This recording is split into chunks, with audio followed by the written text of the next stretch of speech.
months left in 2025. If we keep doing what we've been doing all this while, do you think we are going to hit all our goals in 2025? Let's be brutally honest and reset ourselves. We need a goal-driven plan today. Welcome back to our channel, Mind Positive Store, where we talk a lot about mental health, self-love, self-discovery, and becoming the best version of ourselves. Which, by the way, girls, already exists within you. I'm just adding a little sprinkle on top of it to bring it out fully.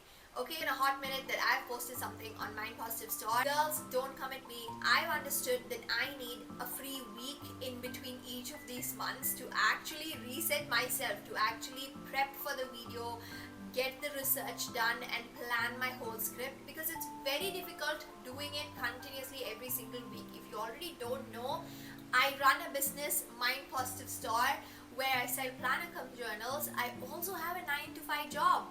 I'm a marketing manager there, and I also have another channel, doit.com. We post a lot of vlogs, a lot of day-to-day things, fun activities, challenges with my husband. So there's a lot of things going on in my life. So I've understood that I need a gap in between months to make sure I'm giving my best and I am able to feel my best to record all these videos. Okay, so this is gonna be a brand new video. I hope you guys are excited. You guys saw the title, saw the thumbnail, and excited. So I don't want to waste in yapping and get straight to the point. We still have time in 2025. Let's get into our lock-in era, and I'm gonna help you today to finalize your 4-month plan to get you back on the race, get you achieve all the dreams and goals that you have promised yourself in 2025. Okay, as usual, you know the drill. Here are the video chapters. Let's straight away get into the video. Chapter number 1, growth gap framework. So instead of doing our usual goal audit that we do every single year or even every single month, some people like me, I want to introduce you guys to something super new and super different. I call this the growth gap framework. Let's get into it. Step 1, I want you to define the gap between where you thought you would actually be versus where you are right now. For example, you thought you'd be speaking Japanese fluently by the end of the year, but you don't even know how to say hi right now in September. This is a growth gap that we need to define. Okay. Step number 2 is breaking the gap into categories: skill gap, time gap, consistency gap, or even a mindset gap.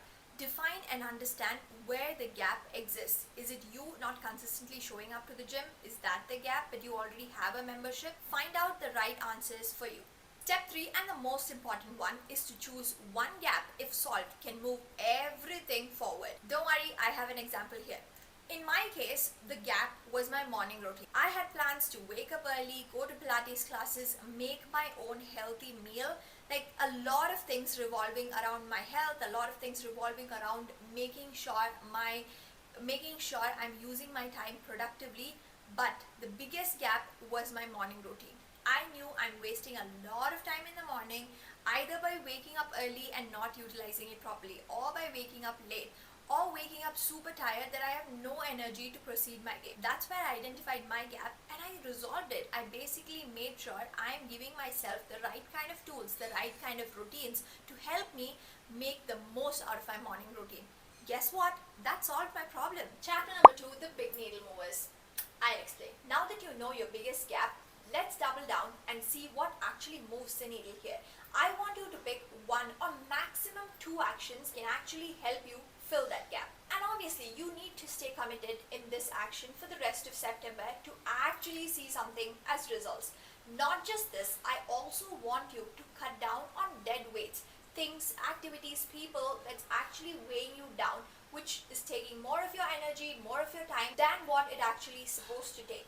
Ask yourself, this person, this task, this activity, this lifestyle, is it taking me closer to my top 3 goals?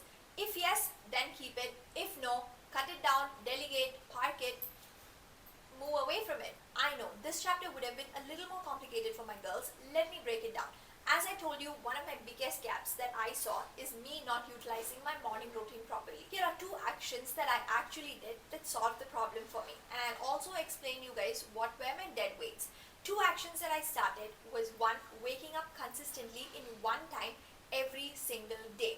Be it Sunday, be it Monday, be it Wednesday, even on holidays, I wake up at one consistent time. I'm not waking up at 5 a.m. Trust me, that's impossible for me. I pick up a realistic time for myself. In my case, it's somewhere around 6:45, which I can commit and wake up every single day. My wake up cycle is set for 6:45.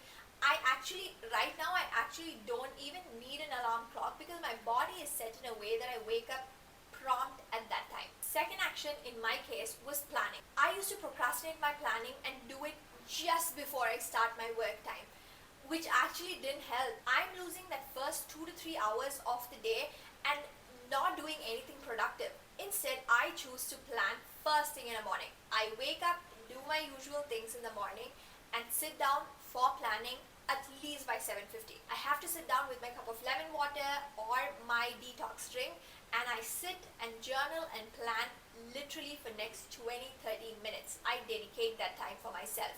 Now that I've done my planning, I can visually see how my day is gonna look. I can envision myself doing all those different things in all those different intervals, and I reward myself now and then. This basically helps me to structure my morning routine, structure my whole day in fact. Now coming to losing and cutting my dead weights. I actually did not like going to the gym. So I often procrastinate and not get my morning moment in. Tell myself that I'll go for a walk in the evening so it could be a break between my working hours, but I never go. The weather in Bangalore is so unpredictable that it always rains the moment I think of walking. So I have to push myself and get a moment done in the morning itself. What I did is, instead of doing home workouts, which I know is the biggest dead weight in my routine, I booked myself a hot yoga session. So I've taken 10 classes, made the payment, so I'm locked in fully. Now I have to show up in those classes every single day, no matter what, because I'm wasting all that money. And I actually like doing yoga. I just need an initial push to get it done and actually stay consistent in the whole routine. I hope this helps you understand what will actually move your needle and what are the dead weights in your current lifestyle that you need to cut off. Chapter number 3, reverse engineer your goals. Let's start off with yearly goals, monthly goals, weekly goals, even daily goals. Big goals seem super impossible when you see it as a whole year, okay? Until you break it down, which makes it much more manageable. Don't just tell me you want to save 50,000 rupees this year. Instead, why don't we save 12,000 rupees in September, 3,000 rupees this week? Doesn't it sound much more manageable and doable? Now go on repeating this every single week, every single month until you hit your final yearly goal. Your yearly goals into monthly sprints or even weekly steps makes it much more manageable, much more doable. Let me give you an example. In my case, my goal was to hit at least 5,000 subscribers on my Mind Positive Store channel.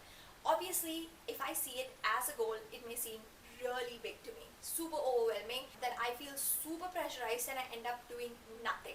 Instead, what I chose to do is to dissect it into monthly. How many subscribers do I want to get by end of this month? Now I break it down furthermore to how many subscribers do I want from each of the videos. Seen gaps, we have seen actions that can move the needle up. We've also cut our dead weights. You know what? We've also gone into the extent of breaking down our bigger goals into smaller weekly, monthly goals.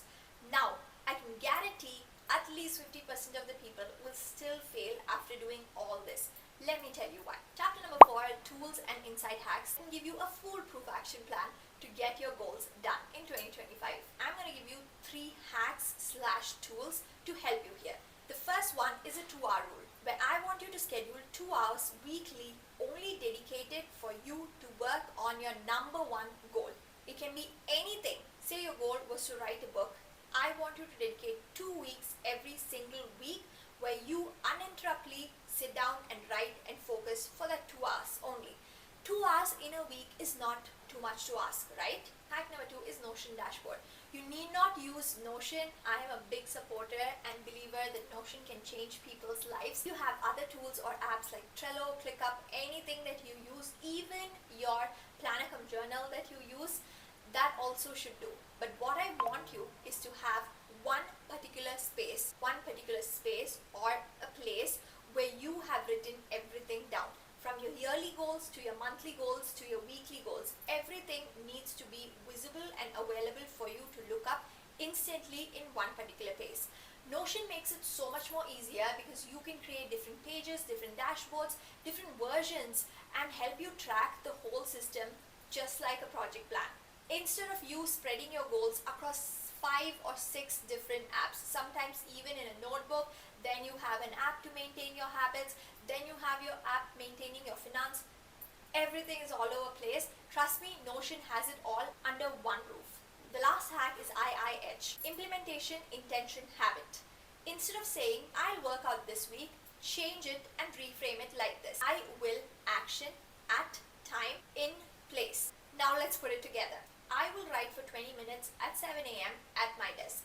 This makes it much more clearer, eliminates all the vagueness and ifs and buts here and there for you to focus and get the thing done at that time and that place. Chapter number 5, journaling as a guiding tool. In my videos, if you don't have journaling, then you should know something is off in me. I'm kidding. Every single video of mine is based on journaling because I truly believe that journaling is a powerful tool that will help us elevate and take us to the next level in our life. It'll basically help us understand ourselves, right? Like for us, it's a therapy. It's a free therapy for us. September, we are going to treat your life as a sprint, okay? So we are going to track down, reflect down every single week or even every single month to go down and understand where you've gone wrong, where you've done amazing, and what can be improved. I have some journaling prompts that will help you stay grounded, stay humble, reflect and understand, and double down on things that will help you achieve your goals. Let's get started. Here are your weekly reset prompts. What worked this week? What drained me? What's one small shift I'll make next week that can help me achieve or be much more productive? Now, moving on to your monthly check-in prompts. Did I move closer to my top 3 goals this month? What am I proud of this month? What needs to change in October? If you just dedicate 10 minutes journaling on these prompts weekly and monthly, I promise you, you're not going to fall back into autopilot and forget your goals. August was your bridge. September is going to be your sprint. You don't need another new year to do a reset, to do a full set refresh, to understand why things are not working and why things are working. We can do that right now, right here. All you need is a new plan, and I've given you that. Be honest, cut the noise, focus on yourself. You still have time, so don't lose hope and build your dream goals in 2025. Hope this video was helpful. Going forward for the rest of the month in September, it's going to be in the same theme because every single month we have themes, and last month it was confidence era. This month it's going to be your lock in refresh era. Okay, we are going to sit down, lock in for the rest of the 4 months and refresh and rebuild the empire, the life that we dreamt of in 2025. Hope you guys enjoyed this video. Please don't forget to support us by liking the video. Comment down below your favorite part of the video. Please do share this video. More than anything, I'd be happy if you share this video to one of your friends. Not because it'll help me, it'll definitely help me because it's gonna help your friend as well. These are the videos or these are the topics that often we don't talk about, and I'm happy that I'm doing this to you guys, my friends, and I want you to extend it to your circle as well. As usual, stay connected, subscribe to our channel, please hit the bell icon so you can stay connected every single week when we have brand new videos. That's all for today. Take care. I love you and I appreciate you very much. See you in the next one. Bye bye.